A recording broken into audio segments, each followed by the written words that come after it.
Liberia. From the Back to Africa vision to a troubled nation. Imagine a land where freed American slaves sought a fresh start. In 1816, a group of white Americans, slaveholders and abolitionists alike, founded the American Colonization Society, ACS, proposing to relocate free black people to a colony in West Africa. The ACS cast its plan in humanitarian terms, a refuge from grinding oppression, where black settlers could be free and live their lives with liberty. In practice, however, motives were mixed. Some whites saw colonization as a way to remove free blacks from the United States, a logic that African American leaders loudly rejected. As Frederick Douglass thundered, "We live here, have lived here, have a right to live here, and mean to live here." By the 1820s, the ACS had secured coastal land around the St. Paul and St. John rivers. In 1822, the first ship, Elizabeth, carried African American settlers to what would become Monrovia, named for U.S. President Monroe. The early years were brutal. Disease claimed many lives, and nearly 60% of the first emigrants died within a decade. Still, by the 1830s, a colony, called the Commonwealth of Liberia, had taken root under ACS supervision. In July 1847, the settlers declared independence, severing formal ties to the ACS. 11 signatories proclaimed Liberia an independent nation on July 26, 1847, Africa's first republic. Their new constitution and flag were explicitly modeled on the United States, reflecting the founders' American heritage. In their Declaration of Independence, they invoked Enlightenment ideals. "We recognize in all men certain inalienable rights. Among these are life, liberty, and the right to acquire, possess, enjoy, and defend property." The Americo-Liberian oligarchy. In theory, Liberia would be a haven for all Africans and African Americans, but in reality, power soon fell to a tiny elite of Americo-Liberians, the descendants of those first settlers. By some accounts, they became a small but dominant minority ruling the country. These Western-educated settlers often looked down on the indigenous peoples, setting themselves up in plantation-style homes, joining Masonic lodges, and imitating the manners of the American South.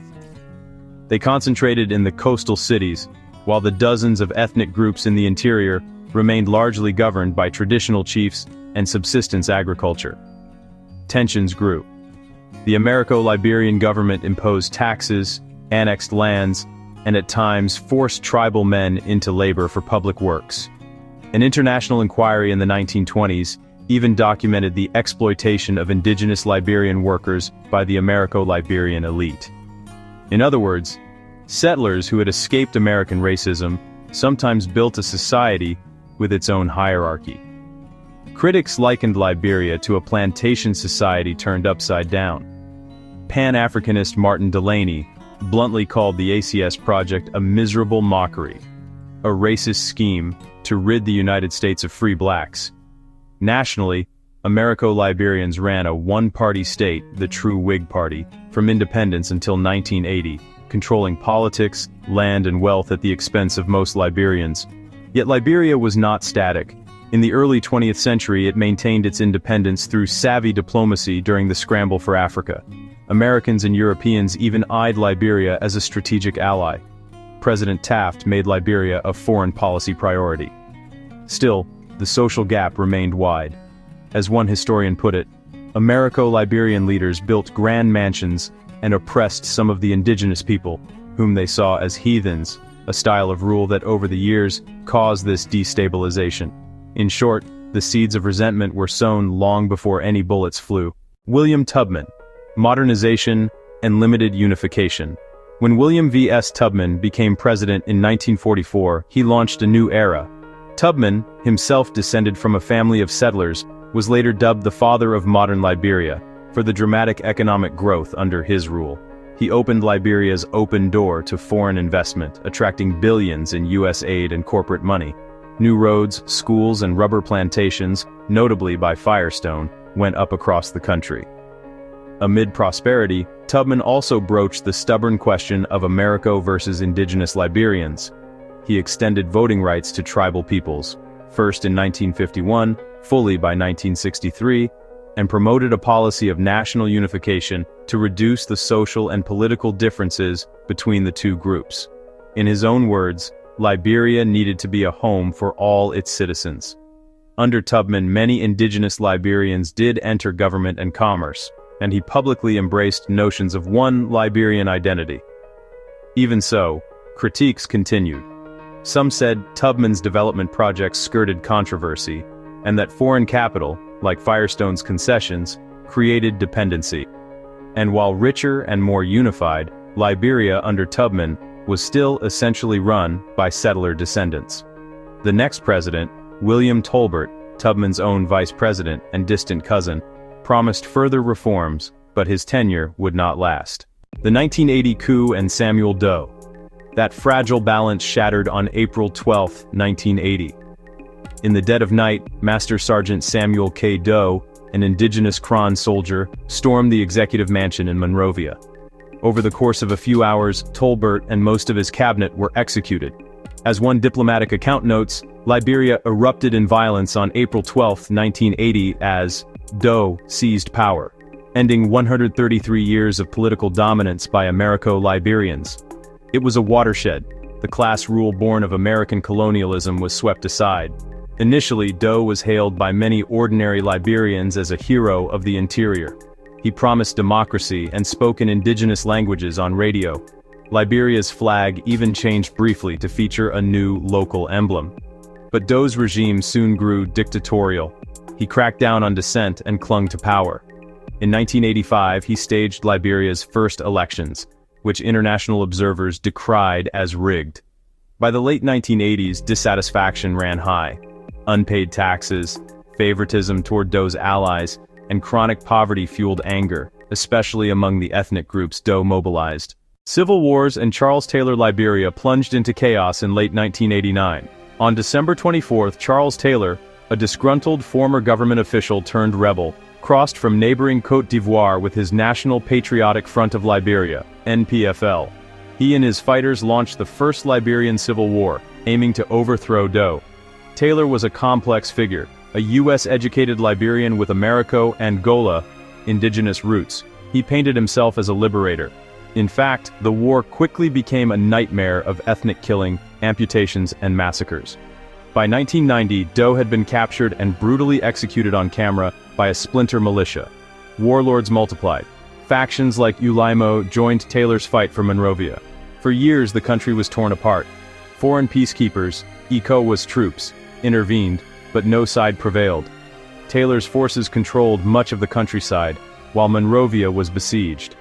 By the mid-1990s, an estimated 150,000 to 250,000 Liberians were dead, nearly a quarter of the population, and hundreds of thousands were refugees. As Reuters later summarized, Liberia had become, for many, a byword for savagery. Children fought as drugged soldiers and entire communities were terrorized. In 1996, a shaky peace deal was struck. 2 years later, Taylor stood for election. Running on a mix of intimidation and populist rhetoric, "He killed my ma, he killed my pa, but I will vote for him." He won the presidency in 1997. Many Liberians were too exhausted to resist. Taylor's NPP party swept the legislature as well. Charles Taylor, once a revolutionary, now ruled Liberia. Taylor's rule was brutal. He looted state coffers, purged rivals, and even meddled in wars next door in Sierra Leone. Opponents accused him of using child soldiers and diamond-funded mercenaries to stay in power. By 1999, unrest flared again as the Second Liberian Civil War began. A rebel group called LURD, Liberians United for Reconciliation and Democracy, emerged in the north, launching new attacks. Taylor's government lost territory. In 2003, the situation collapsed. Rebels closed in on Monrovia, and a UN-backed court indicted Taylor for war crimes. Under intense international pressure, President Taylor resigned in August 2003 and went into exile in Nigeria. Taylor's fate was sealed. In 2012, a special court in The Hague found him guilty of dozens of charges, including terror and murder. The presiding judge famously stated Taylor had been responsible for some of the most heinous and brutal crimes in recorded human history. He was sentenced to 50 years in prison. Liberia today: legacy and reflection. By mid-decade, Liberia was finally at peace. In 2005, Ellen Johnson Sirleaf was elected president, helping to stabilize and slowly rebuild the country. Yet Liberia's history remains a tapestry of hope and pain. It began with an ideal, a homeland for free black people, but also with a deep controversy. Was sending African Americans to Liberia true liberation, or the export of America's race problem? As critics like Douglas argued, many felt it was gross mockery to treat freed people as unfit for citizenship where they were born. And on the ground, the story of Liberia shows how power can corrupt. The very citizens who escaped bondage ended up dominating others, sparking resentment that boiled over into violent upheavals. Today's Liberia carries these echoes. Its flag and constitution still nod to the founders' dreams, but its population is 95% indigenous. Ordinary Liberians, descendants of those many ethnic groups, are now the majority in government and society. Yet the memories of racial hierarchy and civil war endure. As one scholar notes, the partition between settler and native was so acute that even the Americo-Liberians' effort to modernize the indigenous peoples was built on the premise that tribal Liberians needed to be civilized. Modern observers must ask, to what extent were those early ideals compromised by such assumptions? Liberia's journey from 1820 to today is rich and complex. It has been an experiment in nation-building with two very different peoples. Its founders proclaimed liberty and Christian brotherhood in 1847, yet imposed strict class divisions. Its later leaders like Tubman envisioned unity, but that unity proved fragile. And when those divisions boiled over in 1980 and beyond, the world saw how deeply history can wound a country. In the end, Liberia's story is one of resilience. From the slave ships of America to the corridors of peace talks, Liberians have continually rebuilt their society. Reflecting on their past, the brave dreams and the grave failures, is itself part of that healing. Sources. This narrative draws on historical scholarship and primary documents, including Liberian government records and contemporaneous accounts. Key quotations come from figures like Frederick Douglass and the Liberian Declaration of Independence, and factual details are corroborated by academic histories and reputable news archives.